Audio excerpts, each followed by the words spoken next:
ഈ പടത്തിന്റെ പേരിപ്പോ എങ്ങനെയാ പറയുക? പൊൻ മാനാണോ? പൊൻ മാൻ ആണോ?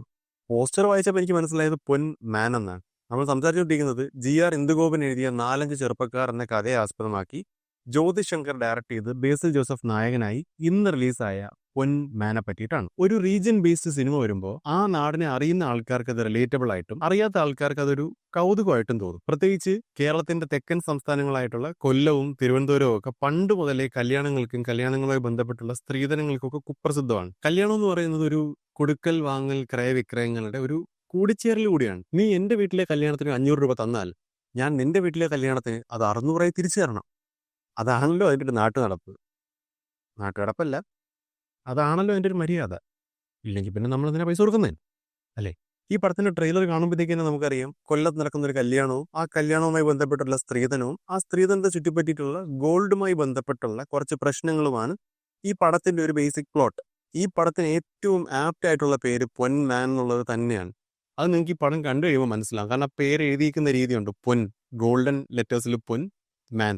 എനിക്ക് ഈ പടം ഭയങ്കരമായിട്ട് ഇഷ്ടപ്പെട്ടു. ഈ വർഷം കണ്ടതിൽ എനിക്ക് ഏറ്റവും സാറ്റിസ്ഫാക്ടറി ആയിട്ടുള്ളൊരു വാച്ച് തന്ന പടം പൊന്മാൻ തന്നെയാണ്. അതിന് ഒരുപാട് റീസൺസ് ഉണ്ട്. ഒന്ന്, ബേസിൽ ജോസഫ് ഈ പടത്തിൽ പെർഫോം ചെയ്തേക്കുന്ന ഒരു രീതിയുണ്ട്. നോർമൽ പുള്ളിയുടെ കോമഡി ഉണ്ട് ഈ പടത്തിൽ, എന്നാൽ പോലും സീരിയസ് ആവേണ്ടത് സീരിയസ് ആയിട്ടും, അല്ലെങ്കിൽ പുള്ളിയുടെ ഫ്രസ്ട്രേഷൻസ് ആവട്ടെ, പുള്ളിയുടെ ആറ്റിറ്റ്യൂഡ് ആവട്ടെ, എല്ലാം തന്നെ വളരെയധികം ആ ക്യാരക്ടർ നമ്മൾ ബിലീവബിൾ ആയിട്ട് നമുക്കൊരു കണക്ട് തോന്നിപ്പിക്കാൻ പാകത്തിന് പുള്ളി ചെയ്തിട്ടുണ്ട്. ആനന്ദ് മന്മഥൻ എന്ന് പറഞ്ഞ ആക്ടർ, പുള്ളി ബ്രൂണോ എന്ന് പറഞ്ഞ ഒരു കട്ട കമ്മ്യൂണിസ്റ്റുകാരായിട്ടുള്ള ഒരു ക്യാരക്ടറായിട്ടാണ് ചെയ്യുന്നത്. And he did very well. കാരണം പുള്ളിയുടെ ക്യാരക്ടറിനോട് നമുക്ക് ഇനിഷ്യലി തോന്നുന്ന ദേഷ്യവും വെറുപ്പും എല്ലാം as A performer, as an actor he earned it. അല്ലെങ്കിൽ നമുക്ക് അത്രയ്ക്കൊന്നും നമുക്ക് പുള്ളിയുടെ ദേഷ്യം തോന്നില്ല. He did his part very well. പിന്നെ ഇതിൽ അമ്മമാരായിട്ട് അഭിനയിച്ച 2 ചേച്ചിമാർ, അവര് സൂപ്പറായിട്ട് ചെയ്തിട്ടുണ്ടായിരുന്നു. നമുക്ക് ആ അമ്മമാർ വളരെ ഫെമിലിയർ ആയിട്ട് തോന്നും. ആ ക്യാരക്ടേഴ്സിനെ കാണുമ്പോൾ അവരുടെ പെരുമാറ്റം ആവട്ടെ, അവര് ഓരോ കാര്യങ്ങൾ ചെയ്യുന്ന രീതി ആവട്ടെ, ഇത് കാണുമ്പോഴത്തേക്കും നമുക്കിടയിൽ നമ്മുടെയൊക്കെ കൂട്ടുകാരുടെ അമ്മമാരാവട്ടെ, നമ്മുടെ അമ്മമാരാവട്ടെ, ഇവരുടെയൊക്കെ ഒരു കോമൺ ട്രേറ്റ്സ് ഒക്കെ ഉള്ളതുപോലെ എനിക്ക് തോന്നി. ലിജോ മോൾ, പുള്ളിക്കാരി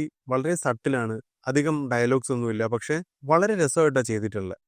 ഈ പടത്തിൽ കമ്പാരിറ്റീവ്ലി സൈലന്റ് ആയിട്ടുള്ള ഒരു ക്യാരക്ടറും കൂടെയാണ് ലിജോ മോളിന്റെ. പിന്നെ എടുത്ത് പറയേണ്ടത് സജിൻ ഗോപു, നമ്മുടെ അമ്പാൻ. എനിക്ക് എന്താണെന്നറിയില്ല, പുള്ളീനെ സ്ക്രീനിൽ കാണുന്ന സമയത്ത് കലാഭവൻ ഓർമ്മ വന്നത്. പുള്ളിയുടെ ഒരു ബോഡി ലാംഗ്വേജ് ആവട്ടെ, പെരുമാറുന്ന രീതി ആവട്ടെ, വളരെ രസകരമായിട്ടാണ് പുള്ളി ചെയ്തേക്കുന്നത്. കാരണം ബേസിൽ ജോസഫും സജിൻ ഗോപും ഒന്ന് നിൽക്കുന്ന സമയത്ത് ഒരു ഡേവിഡ് ആൻഡ് ഗോലിയാത്ത് പോലത്തെ ഫീലാണ്. പുള്ളി വലിയ ആചാരബാഹുമായിട്ടുള്ള ടെറർ മനുഷ്യൻ, ബേസിൽ ജോസഫ് ഒരു അയ്യോ പാവ ലുക്കിലുള്ള ഒരാൾ. പക്ഷെ എന്നാൽ പോലും കട്ടയ്ക്ക് നിൽക്കുന്ന 2 ക്യാരക്ടേഴ്സ് എനിക്ക് ഫീൽ ചെയ്തു.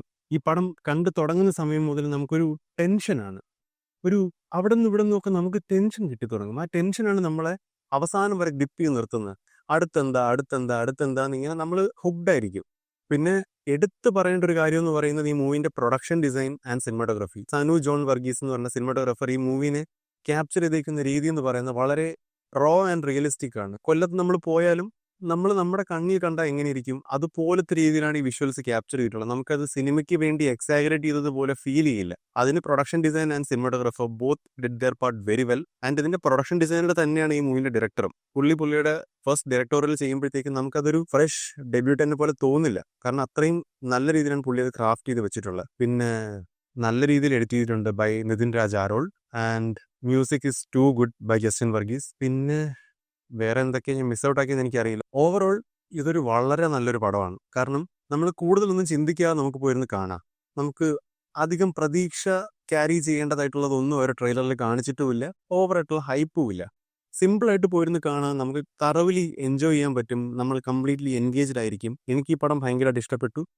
നിങ്ങൾക്കിത് ഇഷ്ടപ്പെട്ടോ ഇഷ്ടപ്പെട്ടില്ല എന്ന് എനിക്ക് അറിയില്ല. നിങ്ങൾ ഈ പടം കണ്ടവരാണെന്നുണ്ടെങ്കിൽ നിങ്ങൾക്ക് എന്താ തോന്നിയെന്നുള്ള നിങ്ങളുടെ അഭിപ്രായം കമൻറ്റിൽ പറയും. That's it. കാണാത്തവർ പോയി കാണൂ, കണ്ടവർ അഭിപ്രായം പറയൂ. വീണ്ടും അടുത്ത വീഡിയോ കാണുന്നവരെ ബൈ.